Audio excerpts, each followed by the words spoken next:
Este fin de semana subo las clases que tengo, que son 3 con esta.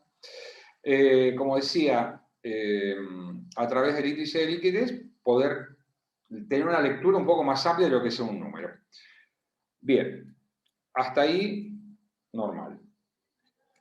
Hablaron seguramente de las limitaciones de los índices de liquidez, de los índices en general elaborados con variables de tipo stock, ¿no?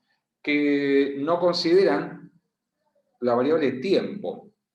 Y esto era un poco la raíz de lo que uno podía entender por qué una organización que puede, en principio, alinear, por un lado, un volumen de activos circulantes y, por otro lado, un volumen de pasivos circulantes, ¿por qué puede decidir que esa relación no tiene que ser 1 a 1, sino que tiene que ser mayor a 1, es decir, que tiene que haber una porción del financiamiento que tiene que ser de mediano a largo plazo, propio o ajeno, siempre recalco esto? Entonces, esto tenía que ver efectivamente por esta cuestión, porque no estaba el tiempo, ¿sí? No estaba, no estaba considerado el tiempo. Y el tiempo podía ser que nos jugara en contra, nos jugara negativamente, porque los plazos de realización se materializaran en un periodo más extenso al de exigibilidad, y eso generaba tensión financiera. Las versiones, tanto la prueba ácida como la versión reducida o de tesorería, son versiones que en sí no es que plantean la situación como real. Siempre decimos, nosotros analizamos los índices en un entorno y en una lógica de continuidad de la organización. No es un contador o un profesional que va a analizar cuántos pesos de activo tiene para pagar una deuda en una liquidación empresaria. Estamos pensando esto en una dinámica de continuidad de la empresa en marcha. Entonces, esta situación es un poco más donde uno dice, bueno, no considero la posibilidad de la realización de los bienes de cambio, por ejemplo. Sabemos que sería casi una situación muy extraña, ¿no? Que la empresa no pudiera realizar nada de los bienes de cambio que tiene, excluir del activo, para ver qué queda, es decir, con qué capacidad se encuentra la empresa. Esa es una lectura de la prueba ácida. Si queremos llamar así, una lectura bastante convencional. Sin embargo, si uno lo piensa de otra forma, también es un modo de entender cuál es la relevancia que tienen algunos rubros o algunas etapas del ciclo operativo. Porque finalmente los bienes de cambio constituyen una etapa en el camino de la conversión a liquidez de los activos. ¿Sí? Entonces vos decís, no sé, tengo un índice de liquidez de 2, general, y paso un índice de liquidez ácida, prueba ácida, de 0,50, digo, bueno, a ver, quiere decir que de cada 2 pesos de activo hay un peso con 50, casi el 75% de esto está formado por bienes de cambio, es decir, el peso relativo, la importancia que tienen dentro de mi inversión los bienes de cambio no es un tema menor. Y eso hace que el enfoque o la atención que le tenga que prestar el empresario, quien gestione, a este rubro es mayor.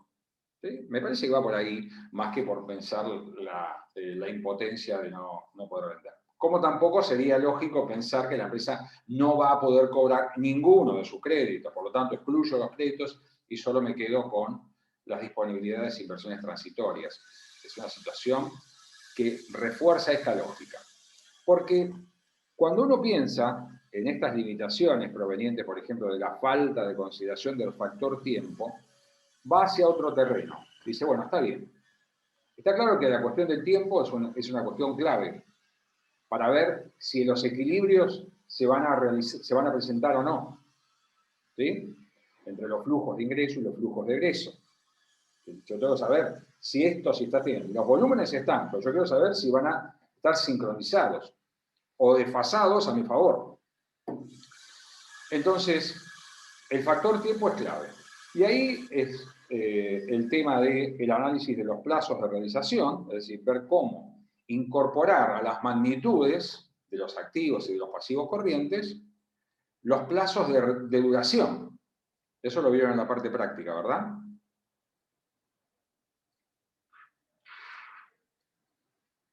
¿Sí? Por lo menos yo vi que lo estaban desarrollando en la parte práctica y es así. A ver, cuando uno dice, ¿cómo hago para resolver esta cuestión de que yo no conozco con precisión cuando los flujos se van a presentar? Entonces decimos que hay como dos abordajes no excluyentes. Muchas veces, como nosotros desarrollamos en términos prácticos el abordaje cuantitativo, es decir, tratamos de ponerle números al tiempo. ¿Sí? Entonces decimos, los créditos durarán tantos días, los bienes de cambio van a durar tantos días, los proveedores exigirán sus deudas a pagarse en tantos días. Es decir, cuantificamos el tiempo, estimativamente, por supuesto, ¿no? Porque lo estamos prediciendo, es una predicción lo que estamos haciendo. Y en función de eso, multiplicamos volúmenes de dinero, magnitudes por tiempo, y calculamos los plazos medios de realización y de cancelación. Esa es la visión cuantitativa. Entonces, tengo una idea de en cuánto se va a realizar y en cuánto se van a hacer exigibles mis activos y pasivos. Hasta ahí, creo que es razonable y comprensible, ¿no? Hasta ahí no habría inconvenientes. ¿Qué pasa en el mundo real? En el mundo real pueden pasar algunas cosas. Por ejemplo, que uno no conozca estos datos o que no tenga todos los datos. ¿Qué puede hacer ahí cuando no tiene todos los datos? Bueno, una es decir, bueno, abandono este camino, el abordaje cuantitativo, y voy por el otro lado, que vamos a ver cuál es. Yo digo, mira, primero, cualquier dato que tenga relación con el tiempo, yo no lo descarto. Alguna utilidad le voy a dar. Quizá no puedo armar, como me enseñaban en la facultad, una relación de plazos, pero el tiempo es oro acá, realmente también es oro. Y si no puedo calcular la razón de plazos medios, voy a un abordaje cualitativo. ¿Qué significa un abordaje cualitativo?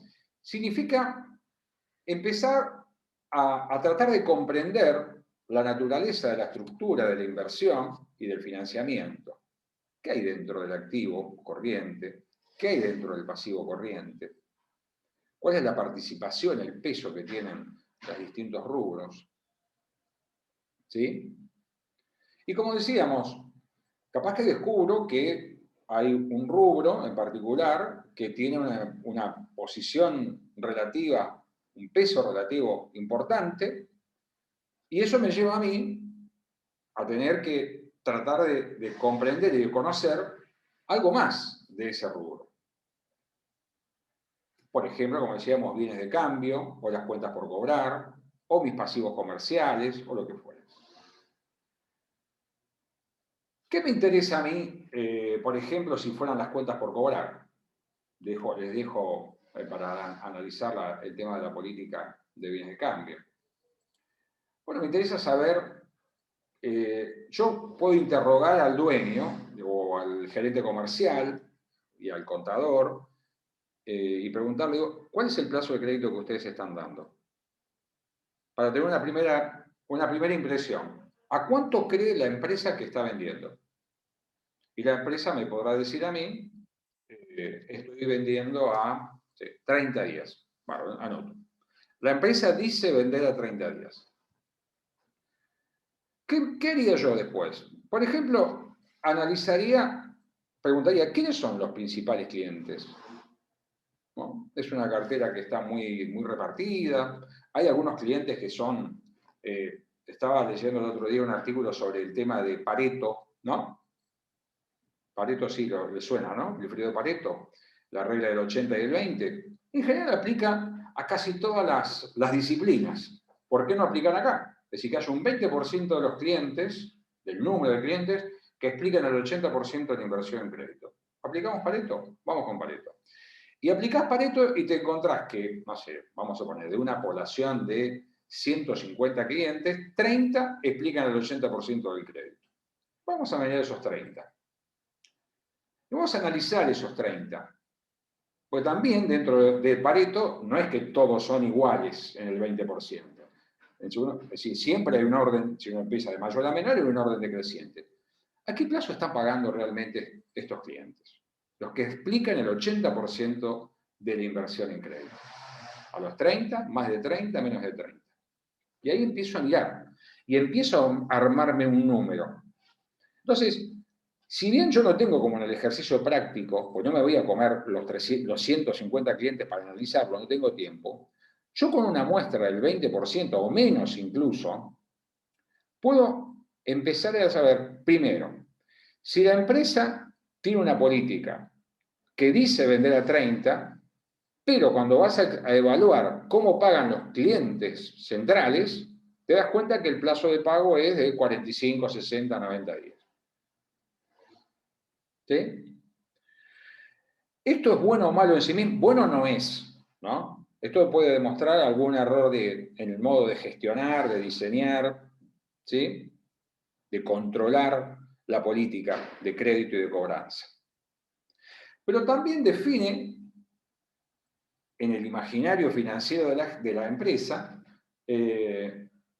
por ejemplo, ¿a qué plazo me tengo que financiar? Porque el mismo trabajo que hago en los créditos lo hago con mis cuentas por pagar. Me concentro con mis proveedores.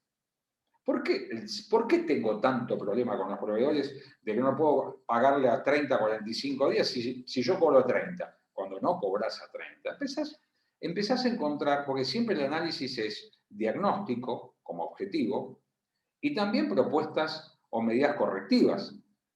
Es decir, bueno, bárbaro, no estamos cobrando a 30, ¿por qué no estamos cobrando a 30? ¿Qué podemos hacer realmente para que ese plazo se cumpla? Porque los números en sí no tienen que ser un capricho, tienen que reflejar algo. Es decir, si una empresa puso un plazo de 30 días, se supone que lo debió poner por algo. Se lo debe poner porque no puede dar más plazo, por ejemplo, porque no consigue más plazo por parte de su financiamiento espontáneo.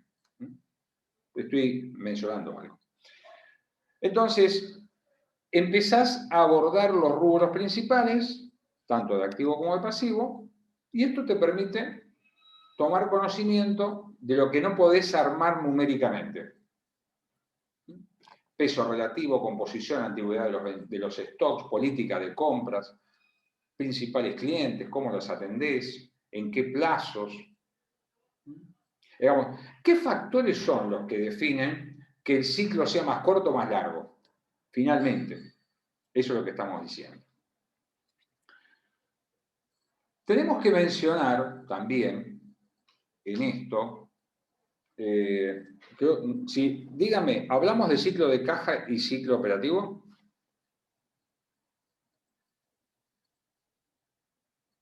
Sí. ¿Sí? ¿Hablamos?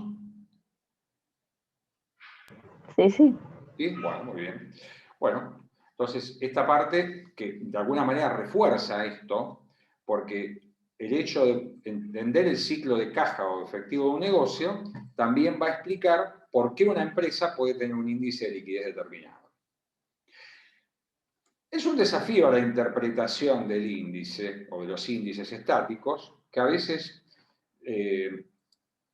se mejora teniendo una serie de lo que llamamos nosotros un análisis más de tendencia, más temporal. Decimos, ¿qué pasó, no sé, en los últimos 2 años con el índice? ¿Cómo se ha venido comportando? Si se mantuvo estable, aumentó, ¿se aumentó por qué? ¿No? A veces decimos, aumentó el índice de liquidez. De vuelta, al principio me parecía que era bueno tener más pesos de activo que de pasivo. Ahora, capaz que los motivos que llevan a que tenga más pesos de activo que de pasivo no son buenas razones. Alargué el ciclo por mala gestión, por ejemplo, ¿no? Me recortaron el plazo los proveedores, por lo tanto el tamaño de la deuda se contrajo. Es decir, tengo que mirar un poquito más. No me quedo con el número solo. ¿Sí? ¿Estamos con eso? Es decir, empiezo a analizar, miro la tendencia. ¿Puede ser que crezca también esto? Sí, Puede ser que crezca el nivel de actividad, consecuentemente crece la inversión en activos, ¿verdad? En el capital de trabajo, pero no puedo crecer en la misma proporción en el financiamiento que me proveen mis proveedores. Bueno, bárbaro, puede ser una explicación. Prefiero, el número es un número. Es un indicio, si quieren llamar así. Es un indicio. Un indicio, me va mostrando algo. Ahora yo lo tengo que completar. Tengo que completar.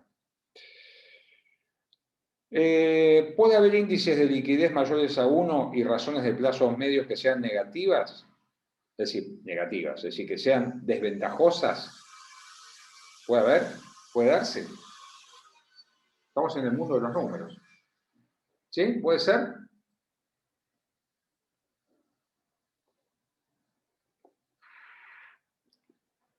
¿Sí? ¿No? Bueno, lo dejaremos como un misterio a resolver para más adelante.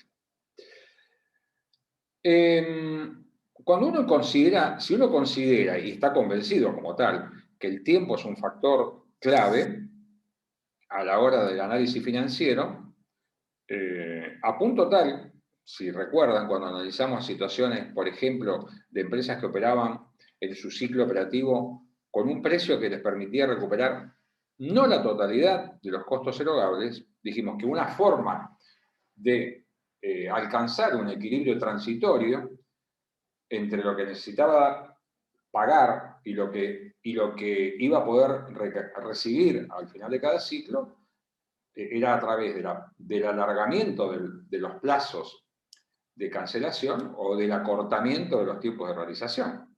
¿Sí? De vuelta al tiempo. ¿Sí? Así que el tiempo es un factor determinante a la hora de este asunto. Digo esto porque uno en algún momento se encuentra con toda la información, ¿no? Índice, razón de plazos medios, etcétera, algún dato más que pueda llegar a ver. Bueno, tiene que compaginar eso. Lo que no puede hacer es no tomar, es decir, no llegar a un diagnóstico. ¿Qué quiero decir con esto? No podemos nosotros decir, analizo el índice de liquidez, me cierra. Digamos, como que está bien el comportamiento financiero en el corto plazo, mirándolo a través de los índices de liquidez. Sin embargo, cuando analizo la evolución de la razón de plazos medios, la conclusión es opuesta. Y lo termino ahí. No, acá hay una sola finanzas. La situación financiera es una sola. No hay dos situaciones financieras de corto plazo. Hay una sola situación que yo tengo la suerte, por decir así, de poderla evaluar con dos herramientas, pero el diagnóstico es uno solo. Yo tengo que llegar a una única conclusión. Si la situación es normal, regular, deficitaria, no sé, desfavorable, peligrosa, no sé, pongan el calificativo que tienen. Pero no puedo decir, los índices me dicen que estamos bien, los plazos me dicen que están mal, y sigo. No, concluíme, cerrame el diagnóstico. Decime cómo está la situación. ¿O está bien o está mal? ¿Sí? Muy bien. El análisis de índices, ahí hablamos de índices elaborados con variables stock. La duración o la rotación es un ejemplo de combinación de variables flujo y stock. ¿Sí? Tomamos flujos de venta o de cobranzas, o de compras y de pagos para relacionar con el monto de las cuentas por cobrar o de las cuentas por pagar. No me olvido del estado de flujo de efectivo como también una fuente de información y de captura de datos para relacionar con como dijimos, con el dato más interesante, que si está armado de la manera directa, bien, digamos, desagregada la información, yo puedo tener datos, por ejemplo, que me interesa más saber cuántas ventas cobro que cuántas ventas realizo, o relacionar las ventas que cobro con las que realizo, ¿verdad? Es igual, cada peso que vendo, ¿cuándo cobro en un periodo determinado?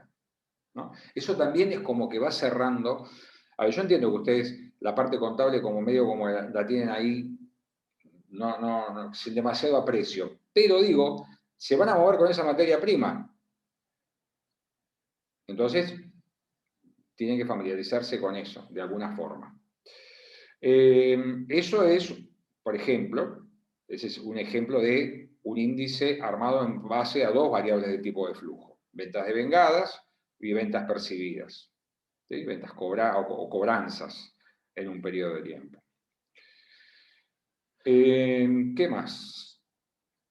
Ahí estamos hablando entonces, yo puedo establecer, ya digo, sin número de relaciones. No tengo, es decir, siempre voy a buscar las relaciones que traten de servirme a mí para encontrar la respuesta. Sugiero el estado de flujo de efectivo también porque contiene información valiosa. Contiene información valiosa. ¿Qué me queda después de mencionar? Y podemos mencionar todo lo que sería el herramental del análisis de mediano a largo plazo, ¿no? Cuando incorporas toda la estructura de inversión y toda la estructura de financiamiento. ¿Sí? Análisis de solvencia, autonomía, dependencia, los índices más convencionales estoy citando, ¿no? El modo de financiamiento de la inversión en activos fijos, hasta llegar al índice de endeudamiento, que quizás es el más famoso. Entonces, índice de liquidez y endeudamiento son como top, ¿no? Los índices que uno nunca puede dejar de pasar. Si el índice de liquidez tiene como una buena prensa, ¿no? En el sentido de decir, bueno, muestra de liquidez, cuántos pesos tengo para esto, el índice de endeudamiento es como que cuando el índice de endeudamiento que relaciona se puede presentar de dos formas, pueden encontrar en el numerador el pasivo total y en el denominador el patrimonio neto, el capital propio, o a la inversa, lo que va a implicar que van a tener que leerlo de una u otra forma. Eso lo que está mostrando es la relación entre las dos fuentes de financiamiento a la que puede acceder una organización, ¿no? El peso, la relación de fuerza, si queremos llamar así, que podemos encontrar a la hora del financiamiento.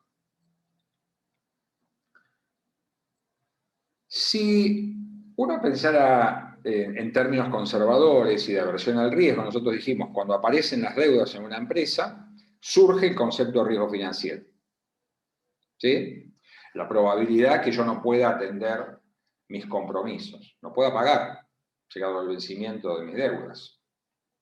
De hecho,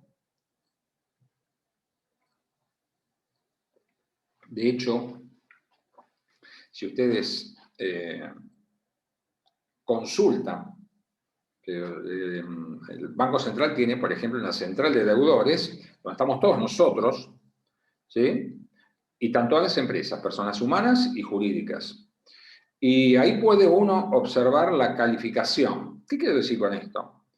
Que tenemos hay una escala del 1, vamos a poner del 1 al 5, fundamentalmente del 1 al 5, que es personas que están en situación normal. Normal es aquel que puede pagar y cumple, y tiene un historial de cumplimiento al vencimiento, sin atrasos, a la deuda irrecuperable, ¿verdad? Que condición 5 o 6 están. Pero 5, vamos a poner 5. De situación normal a irrecuperable. Si quieren, busquen unos quit o unos quiles, pueden ser los de ustedes incluso, y miran cómo el sistema los está puntuando. En realidad el sistema son los propios bancos, las entidades financieras, aquellas personas que tienen creencias con personas humanas o jurídicas. ¿Por qué esto? Porque cuando uno dice, bueno, situación normal es situación normal. Y situación normal significa no solamente poder pagar religiosamente, como se decía en la antigüedad, ¿no? Pagar al vencimiento, sino una serie de factores del entorno que hacen que una empresa pertenezca, por ejemplo, a un sector que no está en un proceso de decaimiento, agotamiento, ¿no? De deterioro, que por ejemplo para pagar, pues yo puedo pagar, pero para pagar puede ser que tenga que realizar activos, ¿sí? Y no estamos hablando, acá estamos hablando de pagar con los recursos que genera con normalidad el negocio, ¿no? Pues si yo tuviera que echar mano a la venta de algunos bienes, y quizás ya no estaría en situación 1, se estaría en situación 3, seguramente, ¿no? Y pasar de 1 a 2 ya es un problema. Pasar de 1 a 3 es un problema muchísimo más grave. Porque dice, bueno, a ver, son 5 categorías. Borro la quinta, porque la quinta es una... Te digo, para aquella persona que quiere ser sujeto de crédito. Ya ser 2 es un problema. Es bajo seguimiento, ¿sí? Es como que te están monitoreando.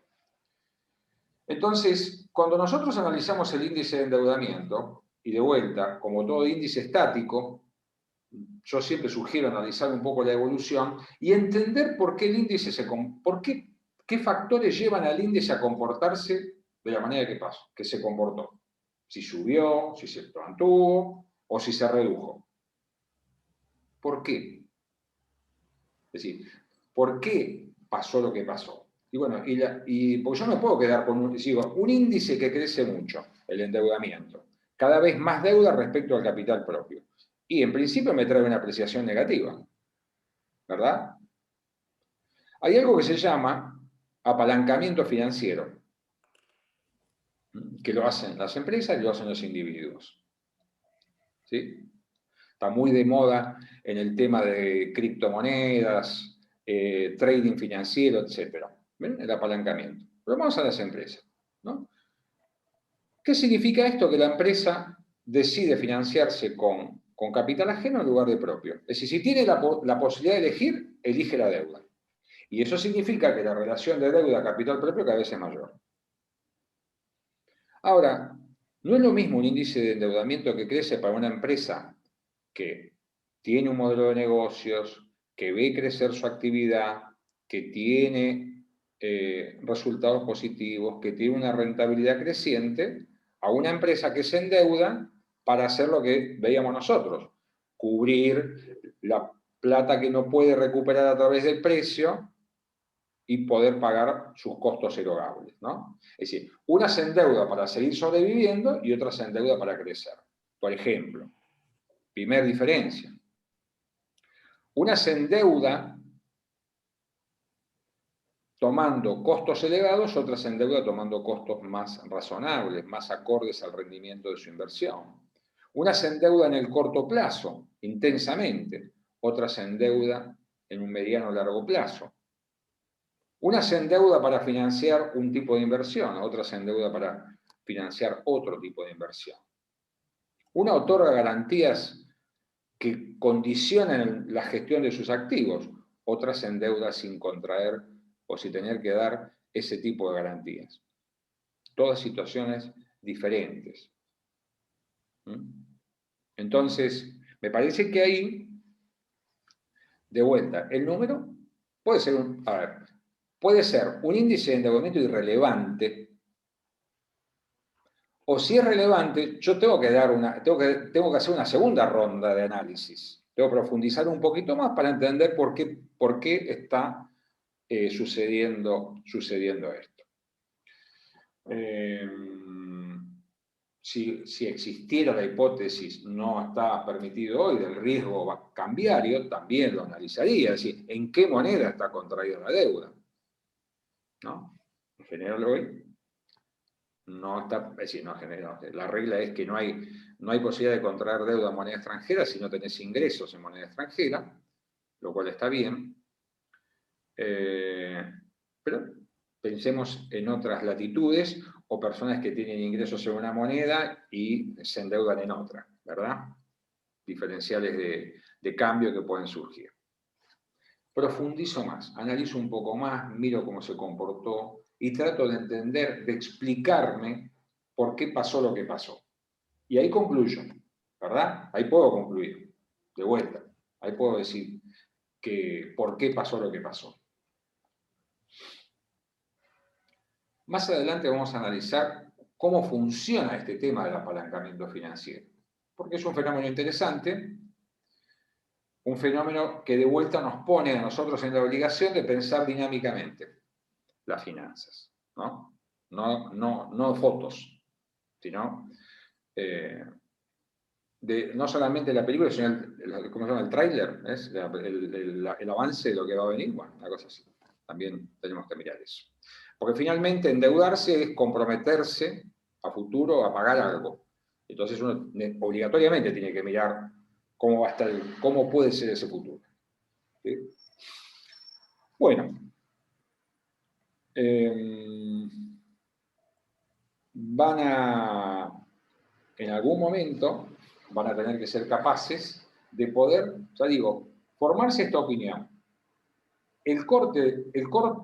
La separación entre el corto y el mediano y largo plazo es un corte artificial, debe haber una lógica entre el corto y el mediano y largo plazo.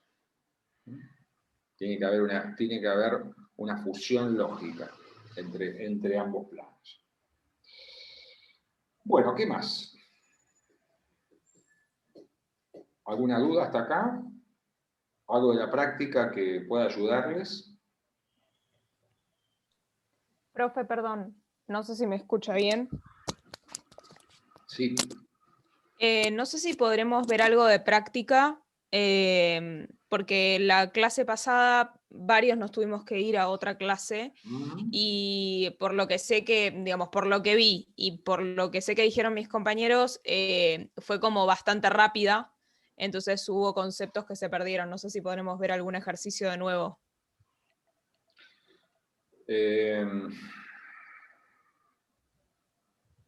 Sí. ¿Ver algún ejercicio qué significa? ¿Traería alguna duda? Sí, pero ver algún ejercicio nos va a llevar... Yo, por Bueno, ejemplo, en el ejercicio 18 me perdí en... No lo tengo acá abierto, pero en el primer punto, en la parte en la que empezamos a sacar los periodos, los días, la cantidad de días. La duración. El cálculo sí, de cada uno, por duración. ejemplo, ahí ya me perdí. Bien. Estamos mal, ahí ya nos perdimos al principio, entonces. Nos perdimos de entrada. Bien. ¿Y el resto? ¿Y cuando encontraste los plazos, qué hiciste? ¿Pudiste seguir o no? ¿O ya abandonaste, desertaste ahí? No, después no, la verdad es que no lo volví a agarrar todavía, pero mi idea era agarrarlo ahora el fin de semana. Pero Bueno. hubo algunos cálculos, digamos, que explicó el profesor que me quedaron colgados. Entonces, nada, para ver eso, o si van a subir las clases, para ver las clases y después de última preguntar de vuelta. Bueno, a ver, entiendo que lo que quedamos el otro día es que las clases ya están subidas.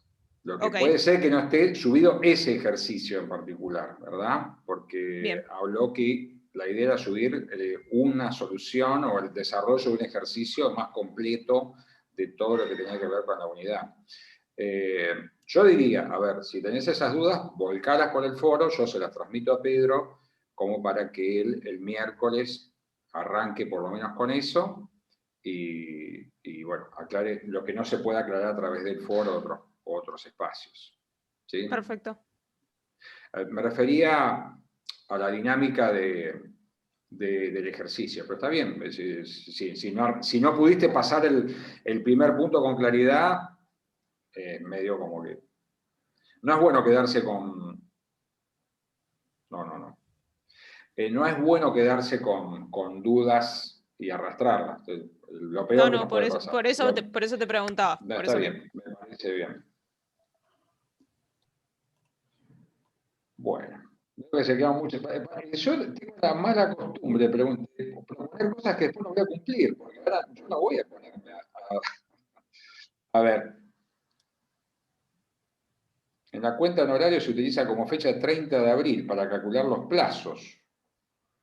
Supongo, honorarios, supongo que serán honorarios a pagar, claramente, y posiblemente tenga que ver con alguna fecha de cierre. Supongo.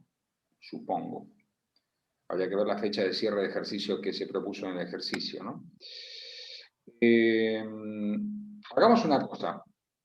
Por ser el primer viernes, volquemos las dudas a través del foro del campus. Yo hablo con Pedro, que lo revise, él contesta con regularidad y que dedique, si no alcanza, la primera parte del miércoles a aclarar este punto.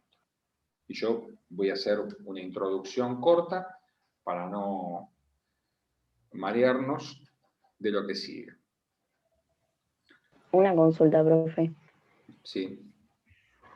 ¿Habrá alguna posibilidad de que se pueda dividir, por ejemplo, la teoría los miércoles y la práctica los viernes? O sea, digo, en el sentido de que a lo mejor para encarar más profundamente los ejercicios necesitamos un poco más de tiempo. Bueno, los miércoles la mayoría tenemos una clase seguida de esta, entonces no tenemos como rango para poder quedarnos un rato más. A lo mejor si los viernes, aunque sea, se puede dar un rato también de práctica, eso sería mejor para todos, creo. Bueno, lo vamos a evaluar. Mira, hay contenidos que son mejores para ver teórico-prácticos, es decir, que ver con una especie de continuidad o intercambio incluso, en algunos temas, verlo de manera teórico-práctica. Y otros, quizá uno está muy acostumbrado a un formato de decir teoría y práctica y se para así, ¿no? Y eso... Bien. Y eso funciona, o uno cree que funciona, pero bueno, es así. Pero nada más. Sí, entiendo. Lo charlamos, sí. A ver, la idea es que, a ver, nosotros seguimos depositando sin ser, como se dice, no quiero encontrar la palabra y no me viene a la mente ahora, que es más que inocente. Porque después las consecuencias van a ser malas para todos. A ver, si yo pongo el material a disposición, le digo, léanlo antes de entrar a la clase, lo está disponible, saben, tienen un cronograma, etc., ¿no? Y yo parto de la idea de que ustedes lo hacen, las clases, los encuentros Zoom,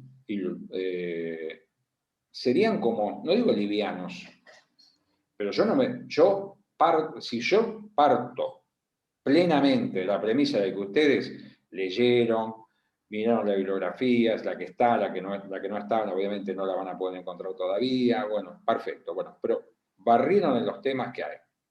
Bien, perfecto, muy bien. Ahora, si la realidad marca que no lo hicieron y yo hago vuelo rasante, entonces hago un Zoom de 40 minutos, pero no por el tiempo, sino hago vuelo rasante porque digo, bueno, se supone que ya lo vieron.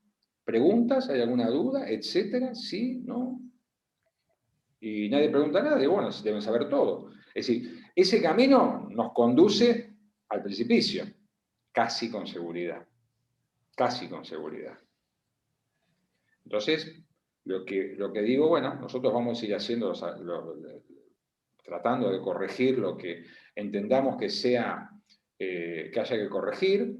También les pido a ustedes que hagan el otro esfuerzo, y sin duda eso nos va a hacer la cursada mucho más amigable y llevadera y fructífera, tanto para aprobar como para entender.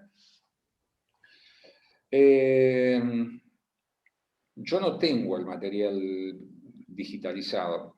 Ahí tenemos un problema. Ahí tenemos un problema con el material bibliográfico que no está. Lo tenemos que volver a reclamar.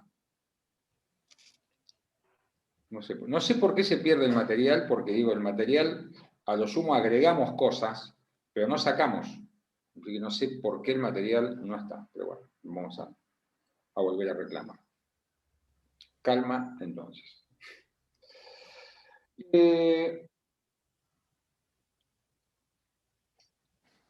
Lo que sigue a esto es el tema de rentabilidad.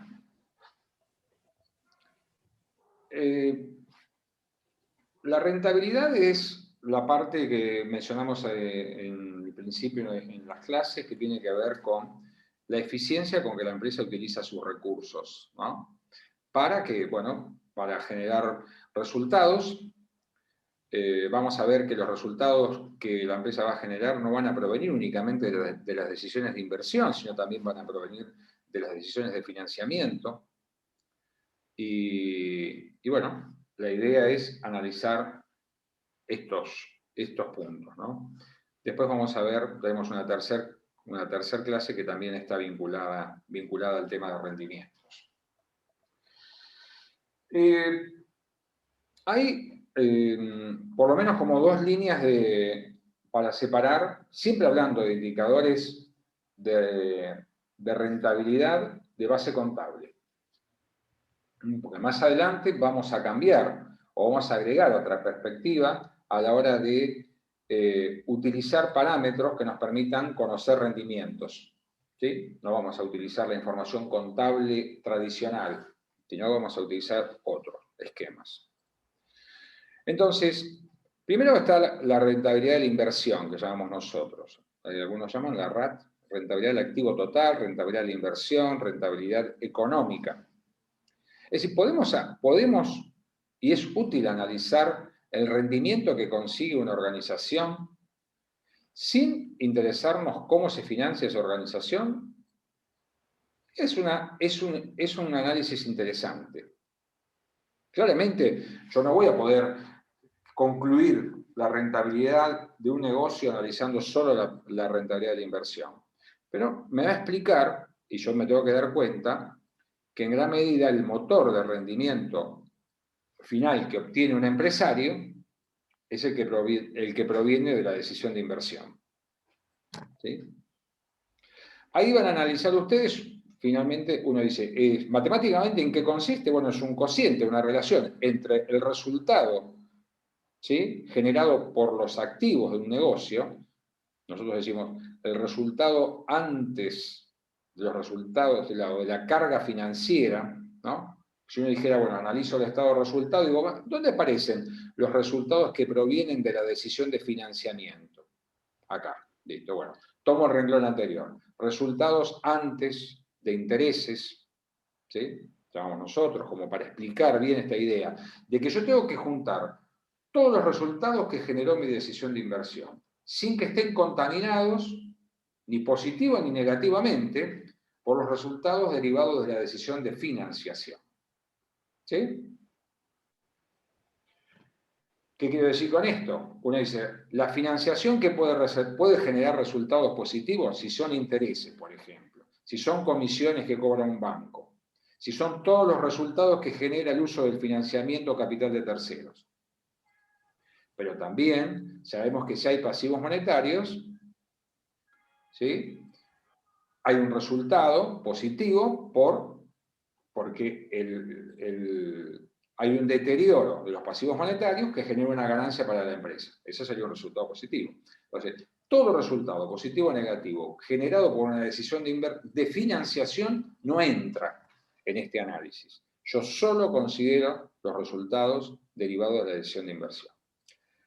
Ahí hay distintas formas de agrupar o de analizar esos resultados, ¿no? Los resultados que provienen, que llamamos nosotros, de la operatoria principal del negocio, cuál es el propósito por el cual está constituida la empresa, operación principal. Si hay operaciones que llamamos de carácter secundario o accesoria, ¿sí? Supone objeto principal de una empresa comercial y que de una manera tiene una actividad secundaria, tiene, no sé, 100 hectáreas que dedica al cultivo de cebada y otros cereales, ¿no? La empresa es fundamentalmente una empresa que vende materiales para la construcción y se dedica a todo lo que es el tema de construcción. Bárbaro. Esa es la actividad principal. El segundo rubro es este. Bárbaro. Entonces yo empiezo a separar, porque me interesa analizar las rentabilidades por separado en algún momento. Porque si bien hay resultados por separado, ¿sí?, unos que son vinculados a la operatoria principal y otros a la secundaria, también seguramente va a haber activos afectados a esa operación principal y activos afectados a esa operación secundaria. Puede ser relevante o no esto que estoy diciendo, ¿eh? Es decir, puede ser que la operatoria secundaria no sea significativa. Pero si existiera y involucrara una porción, bueno, puede decir, ¿qué es relevante? Y puede ser, no sé, entre un 5, un 10%, un 15% del activo afectado a una operatoria que no es la principal, y a mí me parece que valdría la pena pegarle un vistazo, ¿no? Y después analizar la naturaleza de esos activos, cómo son, y cuánto rinde esa inversión que estoy llevando a cabo. Bueno. Entonces, en el numerador está el resultado antes de las cargas financieras o intereses, y en el denominador está el activo total promedio. Nosotros hacemos un promedio para hacer como una especie de una aproximación a cuál fue el monto de inversión que mantuvo la empresa en un periodo de tiempo, entre lo que tenía al inicio y lo que tenía al cierre. El promedio puede ser un promedio entre inicio y cierre, o puede ser un promedio, no sé, el promedio que ustedes quieran, que sea más representativo. Es decir, finalmente ustedes, en el denominador, lo que se pretende es que la cifra de activo que figure ahí refleje el activo que estuvo presente durante todo el año. ¿Sí? Si hubo movimientos, oscilaciones, bueno, yo trato de, por eso digo, buscar un promedio para que el valor no esté muy sesgado con un monto o una fecha determinada que no es representativo. Entonces saco una relación entre el resultado y la inversión. Esa es la primera aproximación.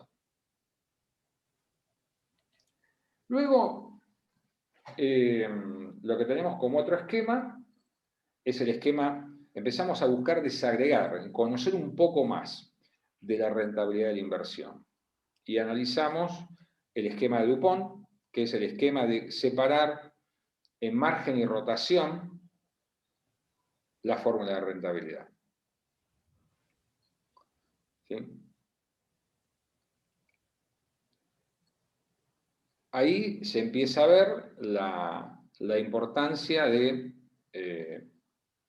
conocer que las empresas, según el sector en el que participan, según su estrategia, según su riesgo operativo, hay muchos factores que van llevando a la elección que voy a mencionar, pueden decidir enfocarse más en el margen, que es la relación entre los resultados y las ventas de un negocio, el margen sobre ventas, o en la rotación, ¿no?, en lo que sería la relación entre las ventas y la inversión o los activos. Es un producto, ¿no? Es margen por rotación. Pues algunas tienen condiciones para explotar mejor estrategias sobre el margen, y otras están mejor posicionadas o están más condicionadas, si queremos llamar al revés, para mejorar su rentabilidad a través de la rotación.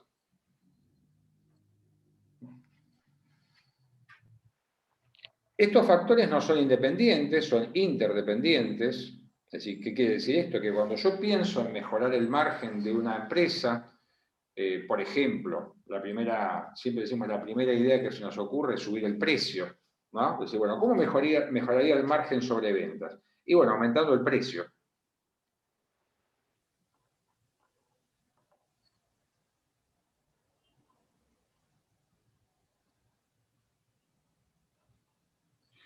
Mejorando el precio. Y bueno, y eso puede tener consecuencias, ¿no? Mejorar el precio puede traer consecuencias sobre el volumen que la empresa vende. Los clientes pueden llegar a decidir, no sé, optar por otros proveedores alternativos, y eso significaría que puede ser que el diferencial entre el precio y el costo variable mejore, pero también puede ser que, como decimos, el volumen de ventas, olvidémonos de la inflación, disminuya, y eso haga que la rotación... ¿Se entiende el concepto de rotación? ¿Qué significa? Ustedes vieron rotación en términos de el capital de trabajo solamente. Acá estamos hablando de todo. ¿Se entiende qué es la rotación en términos de inversión? ¿Hay una idea? Es decir, ¿qué significa la relación entre las ventas y la inversión? ¿Qué viene a explicar? Escucho ofertas. Puede ser la duración en que se completa la inversión, o sea, se ve en la rentabilidad de la inversión. A ver, a ver. O sea, yo invierto hoy, sería como el ciclo operativo de la inversión, y Sí. cuando yo veo rentabilidad acerca de la misma, esa parte sería la rotación. ¿Cuánto dura en darme los frutos? Tiempo, tiempo, nuevamente tiempo. ¿No? Exacto. El tiempo que tenés inmovilizado el dinero. Una lectura. Eso sería... Puede ser, profe, ¿sí? puede ser lo que tardo en recuperar la inversión con las ventas. Es más, tiene alguna relación con lo que dijo tu compañera. Bien.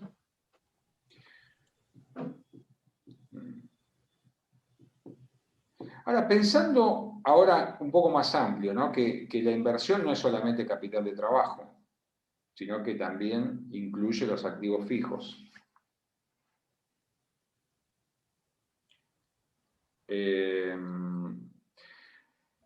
Supongamos una empresa que tuviera mucho activo fijo y muy poco capital de trabajo. Pareto, 20-80. ¿Sería relevante la duración del ciclo a la hora de explicar la relación entre los resultados y la inversión? Y no, porque a lo mejor tiene muchos años de duración el capital. ¿Muchos, perdón?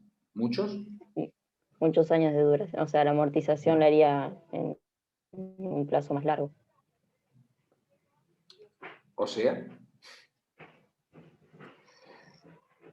digamos, si una empresa tiene mucho capital, vamos a ver una cosa para no, es viernes, es el día del profesor, vamos a tomar franco. Me parece que esta parte, digamos, pero para dejar planteado esto, hay que entender, de esta primera parte hay que entender el concepto de margen y rotación, ¿no?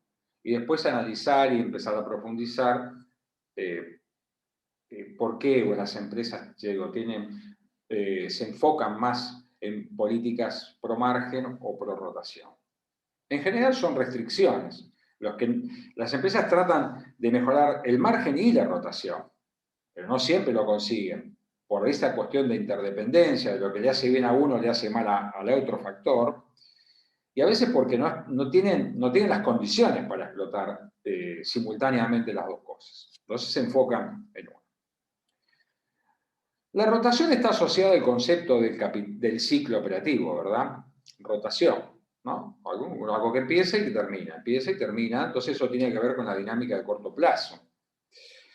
Entonces, hablar de rotación es más, ¿cómo diríamos? Más acorde para una empresa donde su activo total tiene en su activo total hay una alta presencia de activos circulantes. Digamos, el activo se explica por sus activos circulantes. Entonces, vos decís, yo determino una rotación y de alguna manera esa rotación tiene relación numéricamente con lo que sería la duración del ciclo operativo. ¿Por qué se comporta así? Porque es mayoritariamente así. Uno puede decir, ¿un supermercado tiene mucha rotación? Sí, en general sí. Ahora pensemos un supermercado que tiene todas sucursales propias y un supermercado que alquila todas sus sucursales. Una tiene un activo mucho más pesado porque tiene instalaciones propias y otra tiene un activo mucho más liviano porque en su activo inmovilizado no están los inmuebles, ¿sí? Por ejemplo. Entonces, si hay mucho activo circulante, la rotación de alguna manera se explica como lo estuvieron hablando ustedes. Pero también, si fuera la inversa, ¿qué pasaría a la inversa? ¿Se juega con el margen? Vamos a seguir con Es la la rotación estructura de para... activo. Vamos a tratar de cerrar la idea de la rotación. Si fuera la inversa y mayoritariamente fueran activos inmovilizados, el número de rotación no se acercaría ni por asomo, no tendría relación con el ciclo operativo del capital de trabajo. ¿Por qué? Porque el grueso de la inversión son activos fijos, que no rotan, no circulan. Entonces yo tengo que pensar, esto me lleva a mí a la otra idea, decir, bueno, yo tengo una estructura de inversión y una magnitud de inversión preparada para la producción o la prestación de servicios de una cantidad determinada. Y la rotación, lo que viene a mostrarme a mí, es primero, esa realidad, y segundo, lo que me preocupa a mí ahí, ya no es tanto la duración del ciclo, sino en qué medida yo estoy utilizando todo el potencial, o en qué grado estoy utilizando el potencial de producción o de prestación de bienes y servicios que tiene esta empresa. Pensemos en un teatro, hoy. Tengo una estructura, tengo 800 butacas, me dice, tenés que trabajar con un aforo y tenés que dejar entrar, no sé, el 30% de la butaca que tenés. 240 butacas, 70% de capacidad ociosa. Reventaba el teatro o el cine siempre. Ahora lo tengo que tener así. ¿Verdad? Si pensemos de esa manera, ¿no? También, porque en definitiva la rotación lo que muestra es la relación entre los resultados que tenés y la capacidad que vos tenés que invertir, lo que vos tenés que invertir para generar esos resultados. ¿Qué grado de correlación hay? Entonces, muchas veces decimos las ventas sobre los activos, las ventas reales sobre los activos. Y yo podría analizar también las ventas reales sobre las ventas potenciales. Es decir, bueno, este activo, ¿para qué me puede decir? Cuando yo analizo el concepto de capacidad ociosa en estos escenarios, básicamente cuando son intensivos en capital fijo, a mí me interesa conocer, a mí el número de rotación no me dice nada, me dice 0,47. Eso no significa que tiene un 47% de ocupación de su capacidad instalada, no. Yo para eso tengo que analizar cuánto vende y cuánto podría producir y vender. Y ahí sí tengo una aproximación.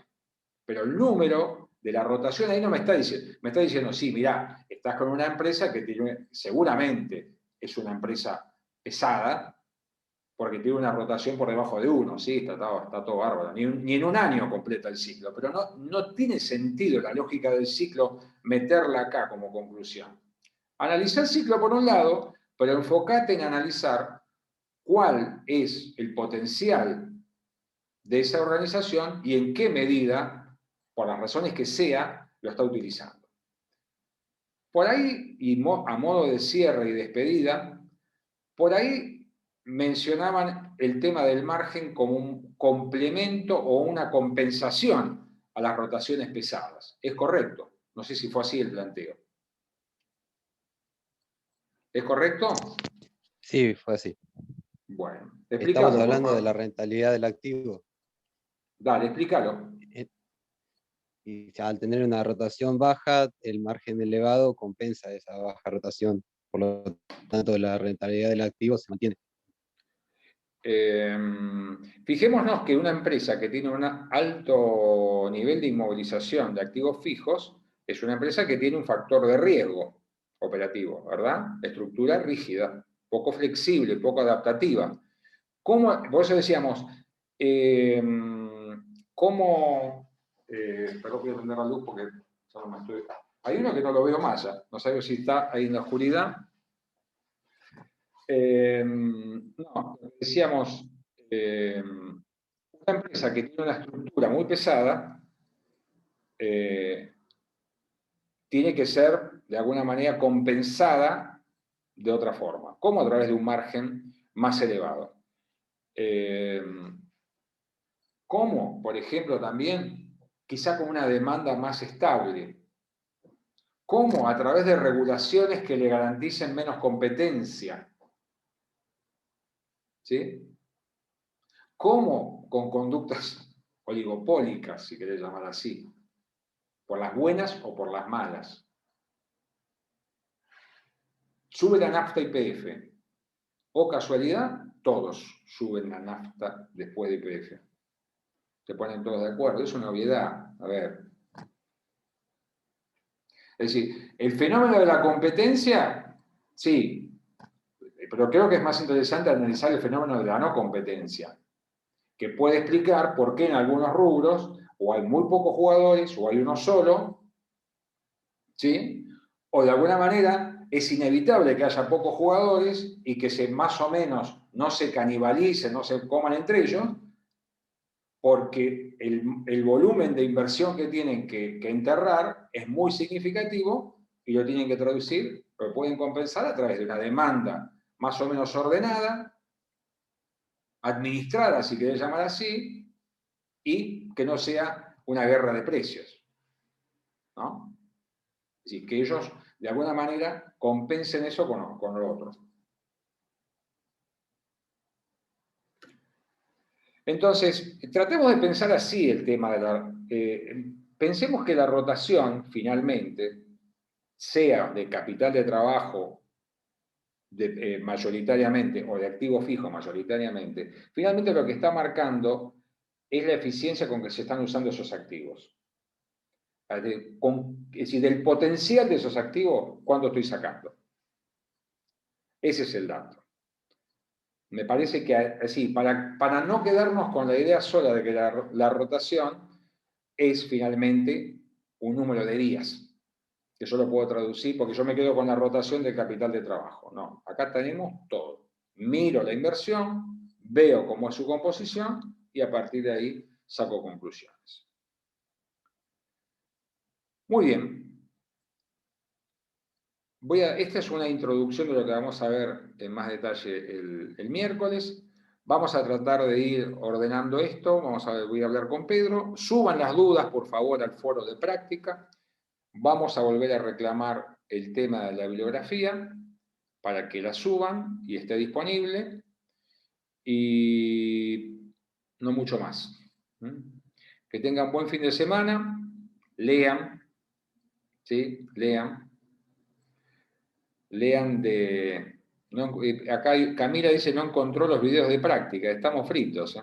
Estamos en severos inconvenientes ya con el material. Porque eso ya estaba. Bueno, miramos de vuelta a la página. Eso es campus puro, ¿eh? Eso es campus puro, porque eso entiendo que esos videos seguramente los deben tener tanto Pedro como Agustín en Google Drive.